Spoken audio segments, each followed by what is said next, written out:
India को आज pharmacy of the world बोलते हैं। इंडिया अकेले वर्ल्ड की टोटल ड्रग डिमांड का 20% फुलफिल करती है और तो और दुनिया की टोटल वैक्सीन कंजम्पशन की डिमांड का 60% भी इंडिया से ही आता है। मैनकाइंड फार्मा, लुपिन, फाइजर जैसी कई सारी बड़ी इंडियन ड्रग कंपनीज लाखों में मेडिसिन ग्लोबली एक्सपोर्ट करती है। एक मिनट मैंने सही पढ़ा? इंडिया के मेडिकल एक्सपोर्ट्स का टोटल वैल्यू $2 लाख से भी ज्यादा बनता है। 4 types of medicine made in India caused the deaths of at least 70 children in Gambia last year, according to a presidential commission of inquiry. Volunteers in Gambia are collecting cough syrups that the country's health ministry has blamed for causing the deaths of dozens of children. A wave of child deaths from acute kidney injury sent shockwaves across the West African country, prompting a government inquiry. The probe's findings have pointed to 4 cough medicines made in India. Gambia में 66 बच्चों की मौत होती है Indian कफ medicine consume करने के बाद। Investigation में US centre for disease control and prevention की रिपोर्ट ये क्लेम करती है कि 4 कफ सिरप, जिनके नाम तुम स्क्रीन पर देख सकते हो, उन प्रोडक्ट्स में डाइएथिलाइन और इथिलाइन ग्लाइकोन केमिकल्स की मात्रा टॉक्सिक लेवल्स पर होती है और इस कारण से 66 बच्चों की किडनी इंजरी के कारण मौत हो जाती है। और ये पहला किस्सा नहीं है। कई सारी कंट्रीज, यूएसए, नेपाल और इवन यूरोपियन यूनियन ने इंडियन मेडिसिन के इंपोर्ट को पीरियोडिकली अपनी कंट्रीज में बैन किया है। कई सारी Indian medicine standard test regulations को पास नहीं कर पाती, नहीं तो सारी कंपनीज करप्शन या माल प्रैक्टिसेस का यूज कर एफडीए का अप्रूवल ले लेती हैं, जिस कारण से इंडिया के बाहर एक्सपोर्ट होने के बाद इन दवाइयों में झोल मिलता है और ऐसी खबरें मार्केट में सामने आती हैं। इंडिया की फार्मा और पर्टिकुलरली मेडिकल इंडस्ट्री जितनी बड़ी है उसमें उतनी ही प्रॉब्लम्स हैं। उल्टा इंडिया की मेडिकल इंडस्ट्री की प्रॉब्लम तो रिसेंट टाइम्स में मेडिकल इंडस्ट्री में एंटर होने से पहले ही शुरू हो जाती है। अब अगर मैं हर प्रॉब्लम को गिनाने बैठ गया तो मेरी उम्र निकल जाएगी, इसलिए इस वीडियो में मैं कुछ ऐसी प्रॉब्लम्स को डिस्कस करूंगा जो कहीं ना कहीं हमारी इंडियन मेडिकल इंडस्ट्री को अंदर से खाई जा रही हैं। ल्यूकीमिया यानी एक तरीके का कैंसर। ल्यूकीमिया को ट्रीट करने के लिए मेथोट्रेक्सेट नाम की वैक्सीन सालों से यूज की जा रही है और इस वैक्सीन के प्रोडक्शन के लिए कुछ कंडीशंस को मेट होना एब्सोल्युटली नेसेसरी है, जैसे कि वैक्सीन के प्रोडक्शन में जो भी इक्विपमेंट्स या रॉ मटेरियल्स यूज हो रहे हैं उनको पूरी तरीके से स्टेराइल होना जरूरी है। और तो और इस वैक्सीन के प्रोडक्शन के लिए जो पानी तक यूज होगा उसमें बिल्कुल कंटेमिनेशन नहीं होना चाहिए, तभी जाकर एक सेफ ल्यूकीमिया वैक्सीन प्रोड्यूस हो सकती है। लेकिन This is Valerie.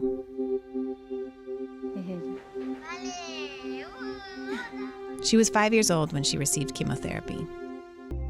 On January 23, 2020, doctors at the clinic gave Valerie a dose of methotrexate, a drug used to treat cancer.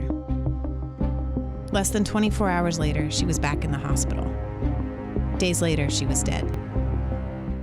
इनके बच्चे की डेथ इंडिया से इंपोर्टेड ल्यूकीमिया वैक्सीन लगवाने के कुछ दिन बाद हो जाती है। इन्वेस्टिगेशन में मेथोट्रेक्सेट वैक्सीन के वाइल्स के सील्ड बैचेस को टेस्ट किया जाता है और टेस्ट में पता चलता है कि सील्ड वाइल्स के अंदर बैक्टीरिया पनप गया था कंटेमिनेशन के द्वारा, जिस कारण वैक्सीन लीथल बन गई और इस कारण से बच्चे की जान चली गई। ये वैक्सीन कोलंबिया में इंडियन कंपनी नैप्रोड ने एक्सपोर्ट की थी। इंडिया में जेनरिक मेडिसिन मार्केट को डोमिनेट करती हैं और कई सारी मेडिकल कंपनीज मेडिसिन प्रोडक्शन की प्रोसेस में एफडीए के रूल्स को फॉलो नहीं करती, नहीं तो चीप रॉ मटेरियल यूज किया जाता है, प्रोडक्शन प्रोसेस में कंटेमिनेशन होती है, नहीं तो स्टोरेज का इशू आता है। इन कई कारणों से जान बचाने वाली दवाई जानलेवा बन जाती है। इस अनफॉर्चुनेट इंसिडेंट के बाद नैप्रोड की ल्यूकीमिया मेडिसिन के चक्कर में आगे जाकर 4 और बच्चों की मौत हो जाती है और इसका कारण seniors used to say sometimes just skip that part and complete that work.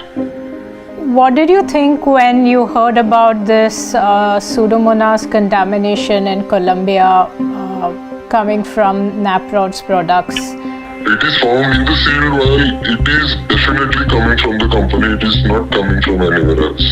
Bloomberg ने नैप्रोड के ऊपर इन्वेस्टिगेशन की थी, जिसका ये क्लिप एक पार्ट है। तुम लोग ये पूरी वीडियो आगे जाके चेकआउट कर लेना, लिंक में कमेंट सेक्शन में लगा दूंगा। इंडियन मेडिकल इंडस्ट्री में quality control specifically for generic medicine काफी ज्यादा वीक और ओवरलुक्ड है। इंडियन ड्रग्स की क्वालिटी और सेफ्टी को लेकर रोजाना मार्केट में खबरें आती रहती हैं और हमारी गवर्नमेंट ने इतने ज्यादा लाइफ थ्रेटनिंग और सेंसिटिव टॉपिक को लेकर अभी तक स्ट्रिक्ट एक्शंस नहीं लिए हैं। दूसरा point, in India everyone is a doctor. मेरी पहचान के एक भैया 2-3 लाइन छोड़कर मेरे घर के पीछे रहा करते थे, उन्होंने कुछ साल पहले अपनी जान ले ली। इन्वेस्टिगेशन होती है, भैया की मौत का कारण पता चलता है कि उन्होंने स्लीपिंग मेडिसिन के ऊपर ओवरडोज कर लिया था।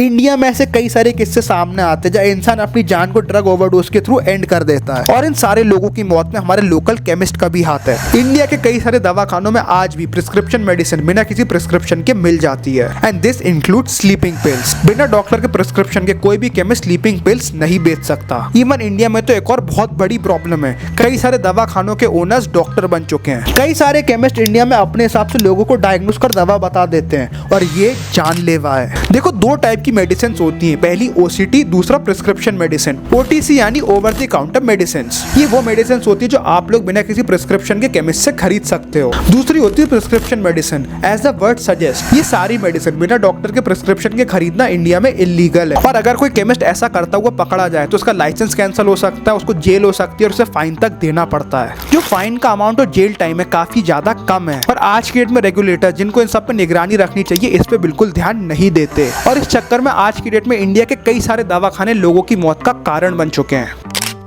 Breaking news that's coming in on the controversy that's surrounding Patanjali's sale of Coronil. The Ayush Minister Shripad Nayak has said that as per protocol, Patanjali cannot sell or promote their medicine, this medicine that they deem as a cure for coronavirus. One study found that more than 70% Americans have been exposed to medical misinformation. 82% of that came from social media. Chances are India's numbers will be no different. तीसरा है false claims. Covid के time पे कई सारी फर्जी medicine निकली थी जो क्लेम कर रही थी कि लोगों के कोविड को बिल्कुल ठीक कर देगी या फिर उनकी जान बचा लेगी। मार्केट में ऐसी कई सारी फॉल्स कंपनीज ने फियर मॉन्गरिंग को यूज कर करोड़ों की मेडिसिन इंडियन मार्केट में सप्लाई की जो बिल्कुल फर्जी थी। कोरोनिल तो सिर्फ एक एग्जाम्पल है। इंडियन मार्केट में आज के डेट में कई सारी फर्जी मेडिसिन सप्लाई में है। इंडिया में कंपनीज मेडिकल क्लेम्स तो ऐसे फेंक के मारती कि भैरों के लिए गाना गा रही हो। कोई कुछ भी बोल जाता, टीवी पर डिसीविंग एड्स रन किए जाते जिस कारण से लोगों के बीच में क्रेडिबिलिटी बढ़ाई जा सके, जिस कारण से fake medical back product market में बेचा जाता है। और इंडिया में आज की डेट में कई सारी कंपनीज फेक मेडिकल प्रोमिसेस को एडवर्टाइज करती हैं। अब पता है भारत में दो भारत हैं। एक तरफ तो मेडिकल सुविधा तो छोड़ो, लोगों के घर में दवाई और बिजली तक नहीं है। दूसरी तरफ सोसाइटी का एक तबका है जो जब चाहे तब दवा अफोर्ड कर सकता है। और मजे की बात यह है कि ये दोनों ही लोग सफर कर रहे हैं। अब इंडिया के कई गाँव में दवाई तो छोड़ो, बिजली तक नहीं है, और मेडिकल फैसिलिटीज तो बहुत दूर की बात है। मोटा मोटी ये प्रॉब्लम सेल्फ एक्सप्लेन्ड है। पर दूसरी तरफ जिनके पास दवाइयों का इजी एक्सेस है उन पर दवाइयां असर ही नहीं कर रही है, और यही नेक्स्ट प्रॉब्लम है, एंटी माइक्रोबियल रेजिस्टेंस डेथ। सिर्फ इंडिया में अकेले 2019 में 1.27 मिलियन लोग AMR से मारे गए थे। AMR का मतलब एक पॉइंट तक दवा कंज्यूम करने के बाद जो बैक्टीरिया, फंगस या वायरस होते हैं दवा के अकॉर्डिंग खुद को अडेप्ट और अपग्रेड कर लेते हैं, और इस कारण से प्रेजेंट मेडिसिन इन पर असर नहीं करती। पेशेंट तो दवा खाता ये समझ कर कि उसको रिलीफ मिलेगा, लेकिन असल में कुछ टाइम बाद दवाई बॉडी के पैथोजेंस के अंदर इफेक्ट करना बंद कर जाती है, और इस बात से पेशेंट अनजान रहता है, जिस कारण कुछ टाइम में उसकी मौत हो जाती है। इंडिया में ड्रग ओवर यूज एक बहुत बड़ी प्रॉब्लम बन चुका है। कई सारे डॉक्टर्स छोटी बड़ी प्रॉब्लम को लेकर जो नेचुरली या फिर कुछ टाइम में ठीक हो सकती है उसके अगेंस्ट पेशेंट को दवाई लिख देते हैं। और दूसरी तरफ इंडिया में कई सारे लोग पैनिक में अगर हल्की सी छींक भी आई तो दवा खा लेते हैं, जिस कारण से इंडिया में एंटी माइक्रोबियल रेट बहुत तेजी से बढ़ रहा है, और कुछ टाइम बाद बीमारी के लिए दवा खाना बॉडी के लिए चूरन खाने के समान हो जाता है। Increasing antibiotic resistance.